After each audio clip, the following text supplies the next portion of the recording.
As they make their way off the stage, do not get up. Anybody in this room, I will know, and I will hunt you down and find you and bring you back. We have two closing conversations, keynote conversations, to end this afternoon before we have an incredible reception where you will feast on the delicious food curated by Chef Kay and her partner and co-owner Amari Taylor and her team, which includes Isaiah Wool, B. Kiambu, Kylie White, and I'm sure many others. The menu incorporates products from Bowery Farming, Karana, which is jackfruit, Near Country Provisions, New Wave, Tyndall, Actual Veggies, and No Bull Burger. We have also dessert from Sticky Fingers, spirits from Whiskey Right. Again, I am so jealous that I am not there with you all. Beer from Aslan Beer Company and wine from Show Marcette, along with some very special live entertainment from DJ Rex, who is joining us all the way from Chicago and is such a good friend to Food Tank.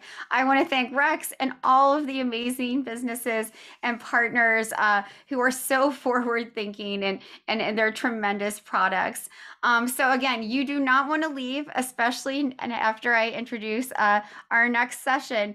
Helena Bottemiller Evich is a senior food and agriculture reporter for Politico, where she writes about policy and politics that shape our food system.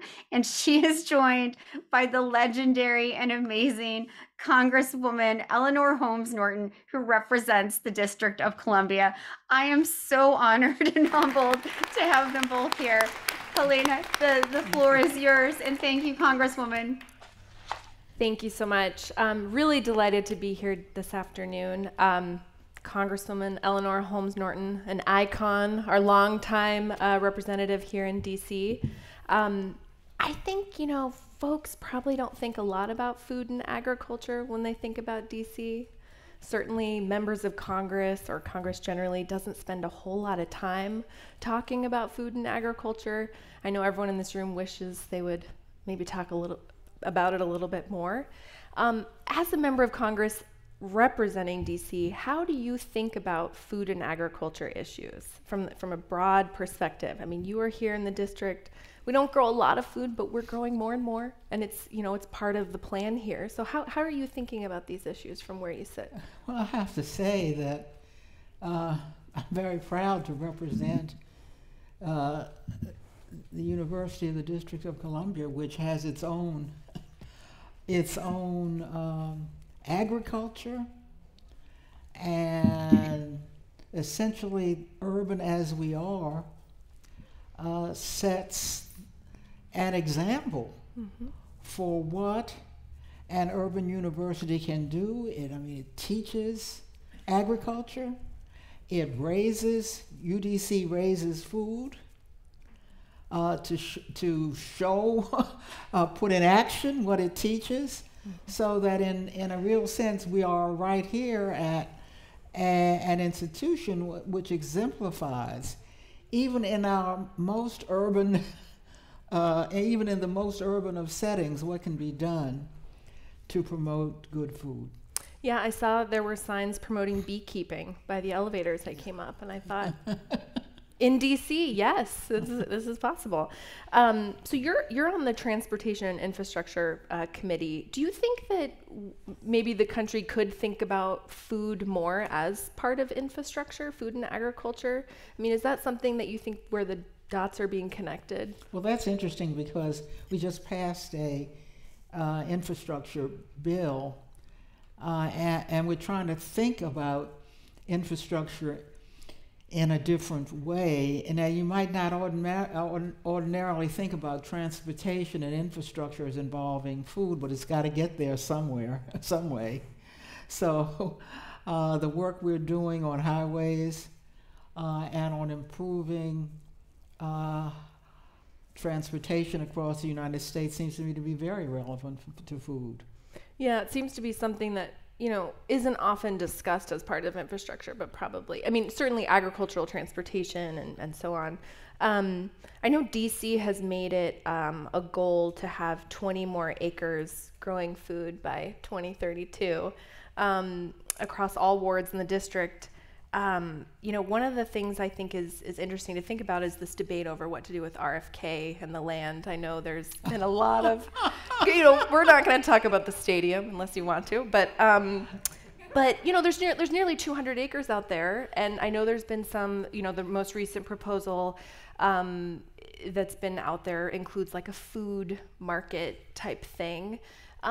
How are you thinking about the ways in which DC develops or uses land like RFK, and how this might connect with the food and ag work that is increasingly being done here? Well, it may well connect.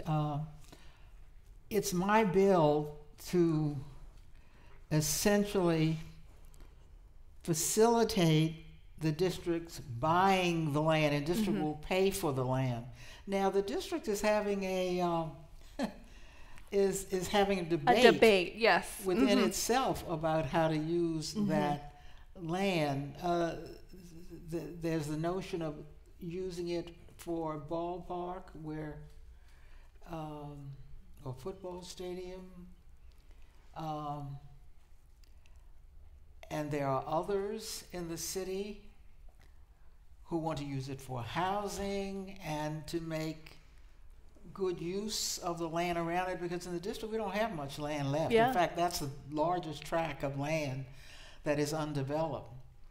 So the RFK stadium land does give an opportunity to think about food and development in a very different way. Where do you think that's going to go? I mean, I know there's... Well, what's going to go? RFK and DC's ability to buy it. I know that's something that's been talked about. I believe... This is a hot topic in DC, in case you guys don't. The district says it wants to buy it. I have a bill. I believe I can get that bill through this session. And you want to get it done this session in case the House flips. Yeah. Yeah. Is that? I mean, I'm not in the. I don't make predictions, but that's what people are saying. So it's possible. Yeah. And while I'm in the majority. Yeah. Right. It'll be interesting to see what happens. I mean, I don't know how many of you have had a chance to spend time out there, but it's a really, Kingman Island and the fields down in RFK. There's a lot going on down there in that parcel of land. So I want to talk a little bit about food insecurity. I mean, I think during COVID, we have really shown a spotlight on the amount of food insecurity we have in the country generally. Certainly, we felt a lot of stress, and that was really exacerbated during the pandemic. I know many years ago, I looked up, you did the food stamp challenge, the SNAP challenge, where you lived within the maximum. This was probably 10 years ago. I'm probably digging it up. It's very difficult. Yeah, I was hoping you could talk a little bit about that, because one of the things we did during COVID is we massively ramped up how, the benefit levels. So we've actually doubled SNAP spending during COVID. I don't think a lot of people fully appreciate that. And as the public health emergency, whether we do it federally or states are taking off their federal public health emergency designations, they're going back to before COVID benefit levels. What was it like when you did that? And I mean, how much thought do you give to whether or not the benefit levels for SNAP are adequate? We're trying to increase the benefit levels now, especially after COVID and what it's done for people. I went on a food stamp diet. I almost starved. That's one of the reasons. It's really difficult, yeah. Very difficult.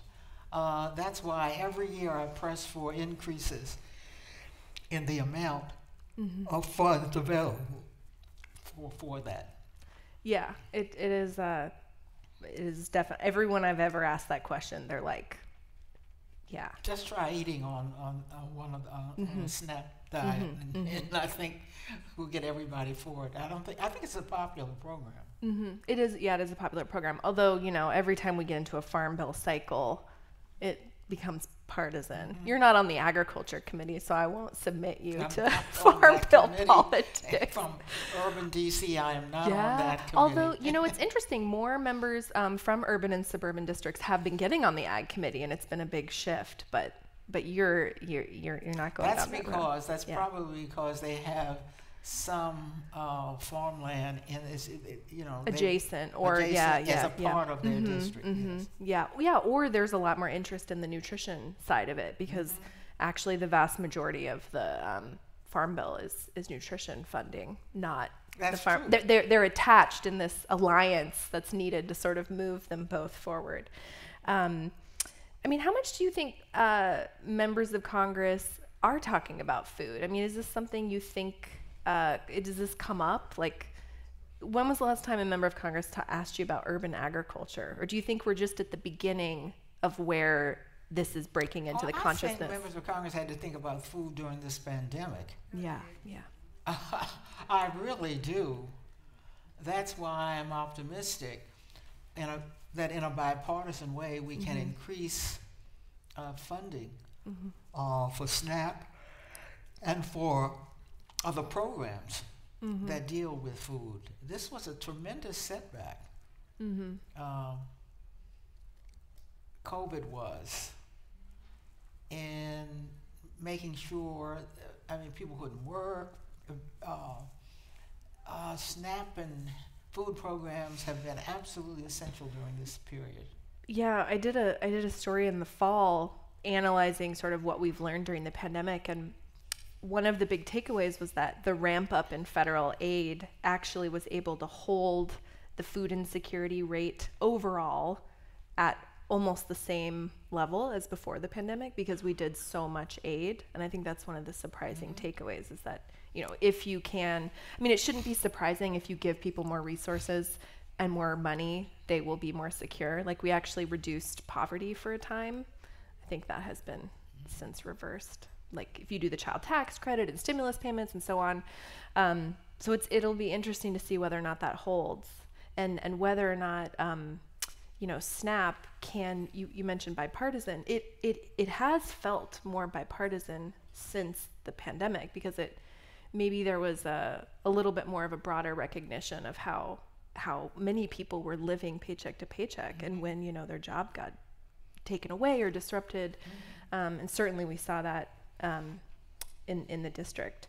I think one of the things too is there's a lot of disparities, though. So if you look at the data, the pandemic has been extremely unequal. What's unequal? The actual impact of the pandemic. Oh. So even before COVID, food insecurity rates for communities of color are generally double than they are for white households. This is true across the country. It's true in DC. I'm curious how you're thinking about equity and food insecurity and DC specifically, and what might be done. I know you don't control local policy, but if when you look at the community, what are the types of things you'd like to see more of to try to tackle those disparities? Well, one of the things, I have a bill, for example, that would help open a food markets in wards 7 and 8, where there are not nearly what you will find in the rest of the city, like the Safeways and the AMPs. Yeah, and that's been what are the barriers to doing that? Do you think it's the actual investment from the grocery stores? The barrier is to get them to understand that people eat in that part of the city just as they do other places. People are laughing like, this is obvious, right?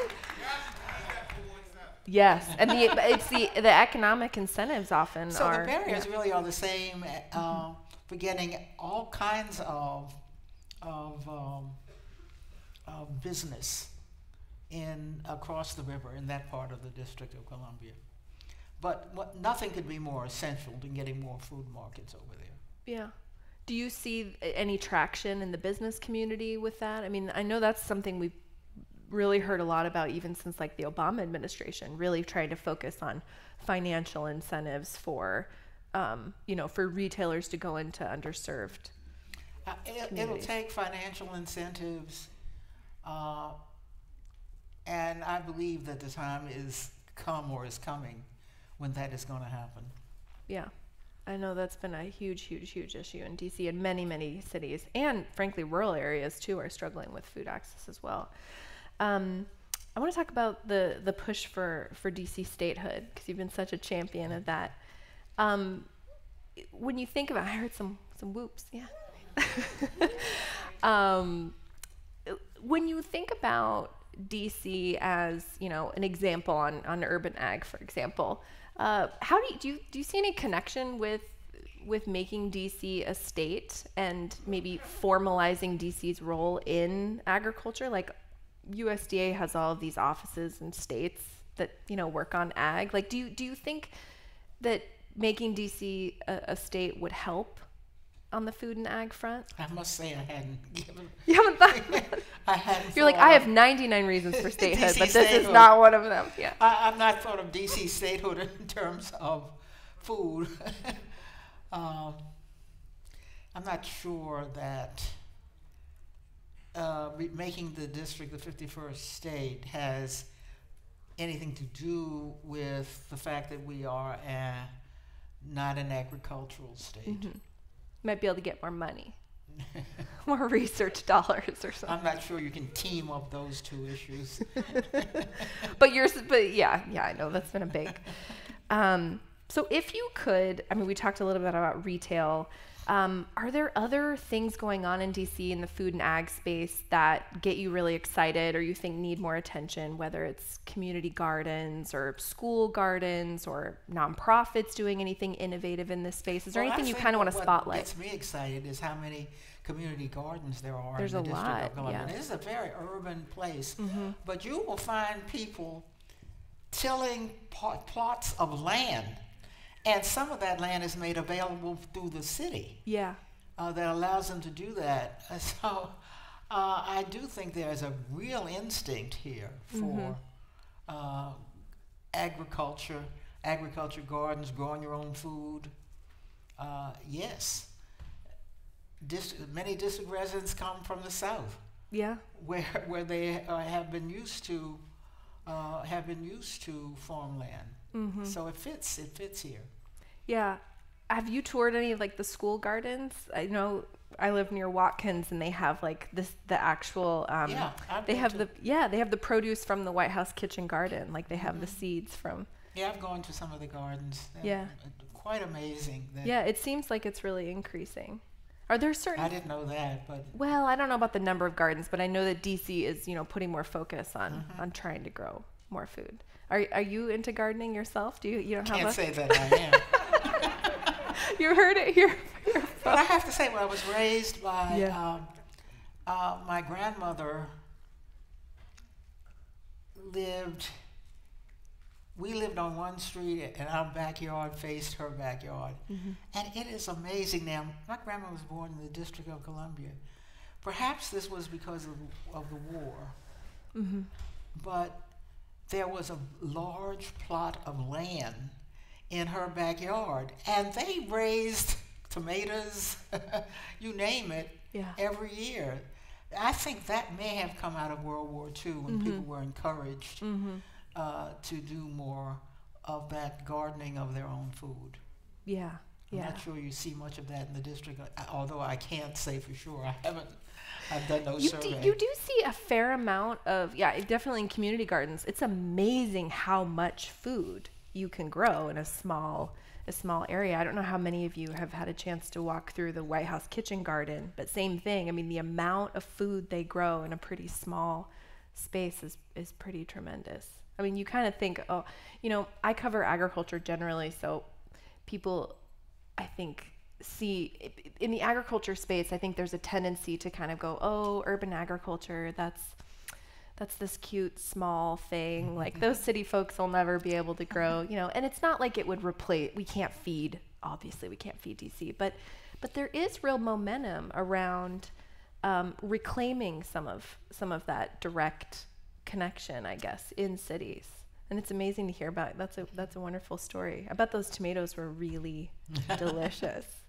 They're even if supply chains aren't broken, which, there's definitely a lot of challenges still.